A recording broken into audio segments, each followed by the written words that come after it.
Hey everyone, this is Adrian. Hope you're doing well. Audio Excellence Canada, I always forget to tell you that. One of the questions I get a lot of is, Adrian, what would you buy given that you sell all this great stuff? Well, given my current home, space-wise, we don't have a big house, and my kids are still living with us. They're in university, but because of the lockdown, they're studying from home. So we don't have a lot of space. So if I were to take a pair of speakers home, it would be something like the Wilson Sasha DAWs. They're truly one of my favorite speakers of all time. And that's saying a lot given that Wilson makes such amazing speakers all the way through. And if I had the space, I'd get the bigger ones.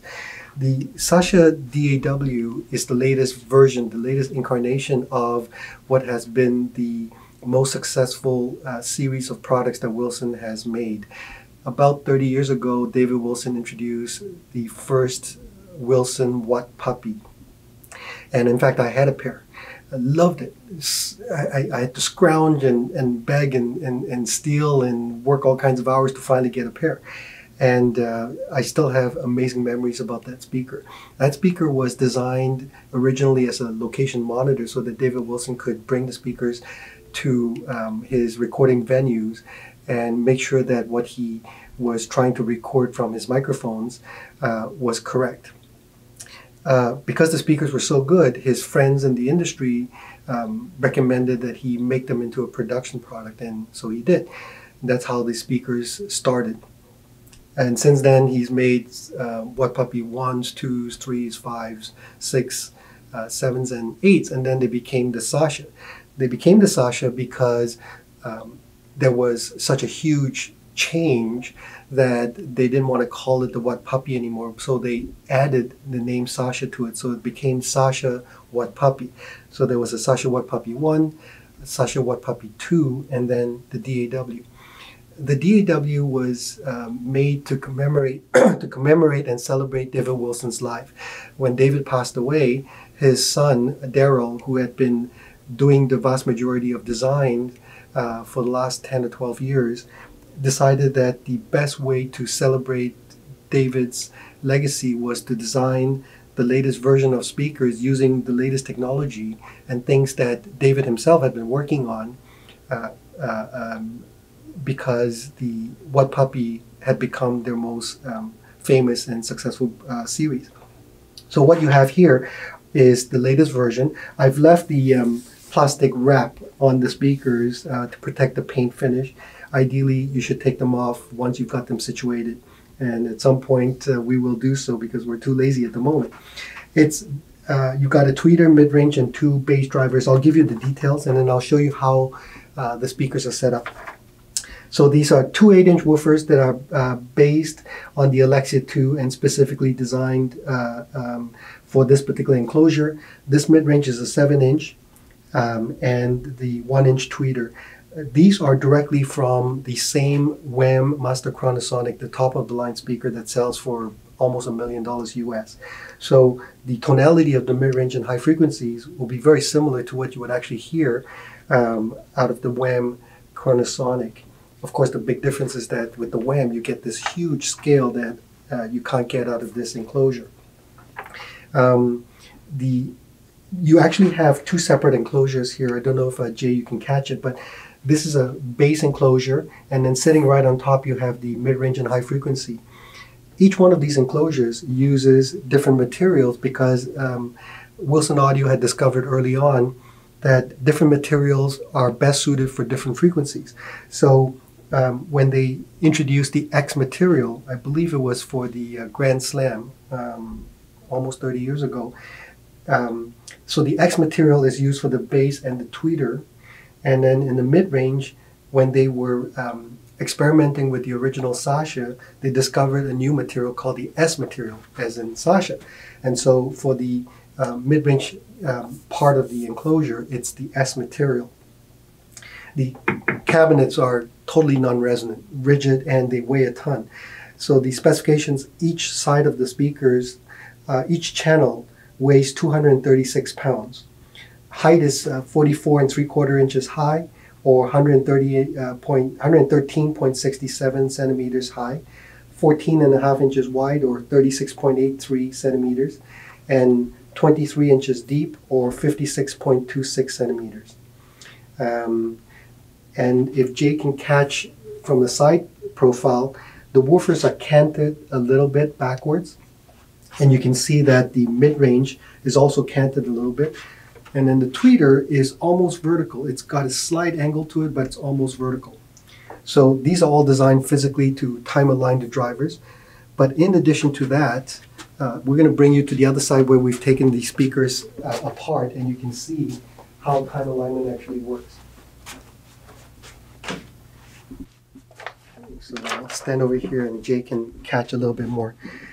So these metal rails are for the spikes of the upper module to sit in, and then at the back you will see that there's a ladder, and if you look closely on the side there are numbers beside each step, or most of the steps, and that's for the rear spikes to sit in, and I'll show you why that's there in a second.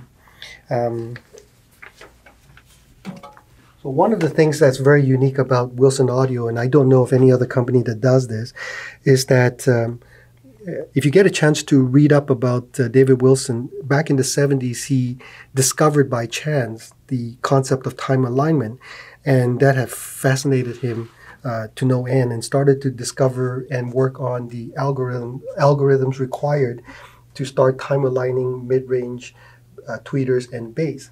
And over the years, they came up with this nomograph, this graph here, which I will show you now. This is a manual from the Sasha 2, so it is similar but may not be exactly the same as the DAW, but the concept's the same. So you basically have the listener sit down and then have somebody measure from the floor the height of his ear to the floor. So let's say from the floor to his ears, it's 38 inches. And then the listening distance, let's say it's 14 feet. So 36 and 14, that's 3. And so that's the spike, the spike length that we would use on the back of the upper mid-range and tweeter module. So normally this is the spike that you would use if you don't need any spike numbers in the nomograph.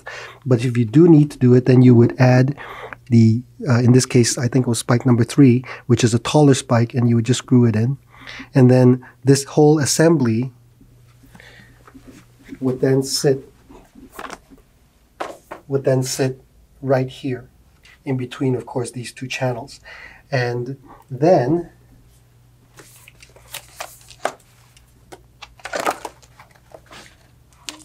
sorry about this, guys.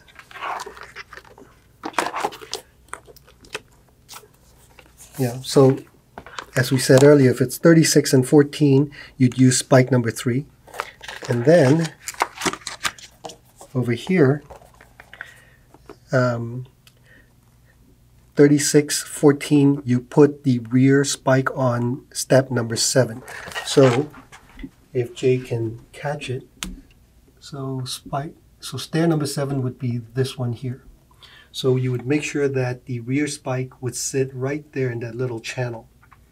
And once that's done, the speakers are now properly time aligned for the DAW. Now, as I say, this is unique. I've not seen any other speaker company that goes to this length and amount of detail to get proper time alignment. Now, does it pay off? Absolutely. It makes a big difference. I'll tell you an interesting story. Years ago, we received the first pair of LXs in Canada. So these are tall speakers with multiple modules. And Bill Pugh from Wilson Audio had come to do a presentation with these speakers. And so before our clients would arrive for the event, Bill said, let me spend some time and finish tweaking the speakers. And 40 minutes later, I see that he's still not done. I walked in and I said, anything I can do to help you? He says, they don't sound quite right. I'm not sure why. And then he continued to experiment. And then finally, when he was done, I went up to him and I said, what happened? He says, one of the modules was slightly off by 1 or 2 steps. And somehow that had happened when either we moved the speakers and were adjusting, or we had not been careful enough and had put one of the modules on the wrong step. Now, of course, that's terrible. We're normally very, very careful, but for whatever reason, one of those modules was off on the wrong step. So over the years, Wilson has now engraved the number on the step so it's easier to see. And the other thing that's interesting is that, of course, with this knurled knob, we can easily adjust this stair step to move the upper module closer so that everything is nice and flush, and then everything sits right there as well. The front spikes sit right there as well. Before, this was something where it was a bolt, and you'd have to use an Allen key to tighten it. So with this, it makes it much easier. Then the other thing that's also interesting to note, notice how the wires come up from the bottom and everything is nicely dressed and it's of the proper length. So this would go into the mid-range and this would go into the tweeter. And then on the back, if you look in the back here, let me see if I can get more light for you. Oops. Does it help? Very professional, yes. So this is where the resistors are for the mid-range and tweeter. They are there to protect the drivers. So in the event that you play something that's really, really loud and it triggers, the resistors will blow, and then you just replace the tweeter. It's very simple. This whole thing just pulls out. And then with the binding post, it makes things very simple. You just loosen the binding post. There's a little Allen screw there. You just unlock it, and you take that out and you replace it. The speakers come with an extra set, so if you do blow it, you've got an extra set that you can replace it with. So you've got the tweeter and the mid-range and the tweeter resistors. This is a new port that they designed so that it allows for really good air escape, but at the same time very low turbulence, so you don't hear port noise. And those are the new Wilson patented binding posts. They're designed specifically by Wilson for Wilson. You will notice that you've got banana capability as well as spikes, and with these rubber grips you can easily tighten them if you either don't want to use the socket wrench that comes with it, or you just can't find it. So it makes things a lot easier to install. And that's basically it. Just wanted to give you an idea of how Wilson Audio Sasha SAW is set up. Now, the models above this are more involved. Some of the models have multiple modules, so each module has additional adjustments. For example, the Alexia has an adjustment for the tweeter module separately. It adjusts front and back as well as up and down. And then when you get up to the LX and the XVX and so on, even more sophistication and fine adjustments. Anyway, that's it. We'll talk to you again. Bye-bye. Look and see if you can see settle. Is it sitting? Okay. Is it sitting in the well? You might have got it, actually. Real life examples. I think you got it. Really? I really think you got it. Okay. All right, Years so of experience coming to light. total fluke. Yeah, you got it. Yeah. Are you recording this? I am recording this. So the two stooges, in this case me and Jerry and Jay, so three of us. I'm just filming, so. So we have to put this module back on the woofer enclosure, and because we're Asians, we have really bad eyes. Is that a stereotype? That's racist? I don't care. We're Asians. We're allowed. This will be in the bloopers. Yeah. So actually, come around here and I'll show you. So this is what we're doing. Whoops. To connect the wires. By the way, these wires are made for Wilson Audio to Wilson standards by Transparent Audio. So if you wonder who makes their wires or what wires they're using, it's Wilson. It's Transparent Audio. No, all they can see is your hand. You know that, right? Well, come around the back then. What kind of a photographer are you?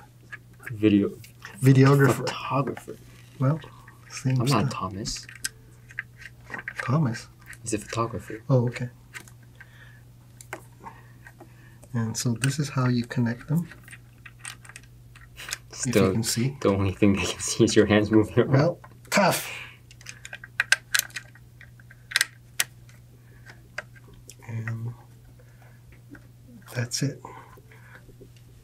So in an ideal situation, you would get the socket wrench that's supplied in the toolkit and just tighten it. because we've put all of our accessories in the shipping crates. We'll just do this for now, and then I've got a different socket wrench, and we'll just stick it here and tighten it later. And then once it's done, that's it. Really simple. Oh, you know what? I might as well pull this out to show you how it works. There you go. So really cool. These, I believe this was either the first or the second time that Wilson had done it this way.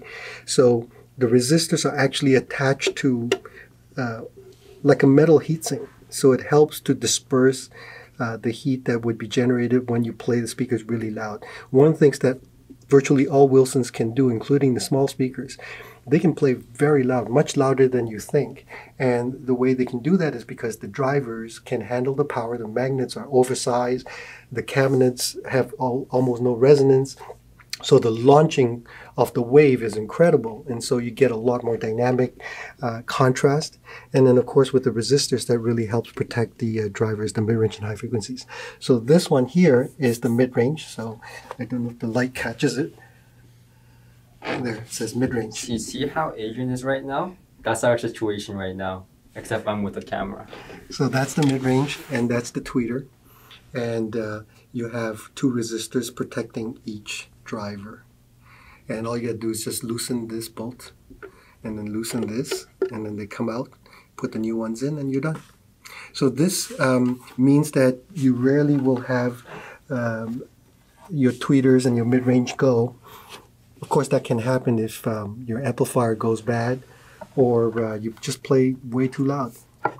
And the other cool thing about this is that it shows a window. So some of you may know David Wilson was a big fan of Ferrari, and of course Ferrari, in some of their cars, they have a glass window where you can see the engine. So this is sort of an homage to that.